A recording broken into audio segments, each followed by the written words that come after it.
Happy birthday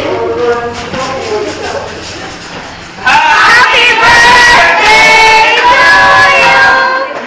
Happy birthday to you! Happy birthday! Happy birthday! Happy birthday to you!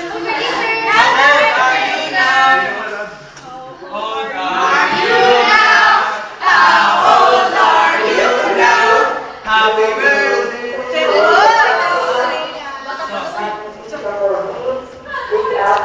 At 6 o'clock p.m. in the conference room. Again,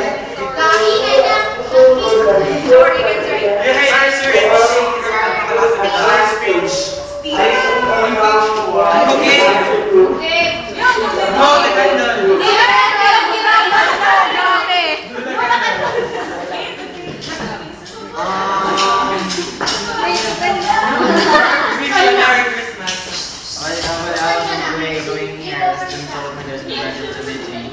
I was asking him, because the meeting was about we have our workshop this afternoon. So I was thinking perhaps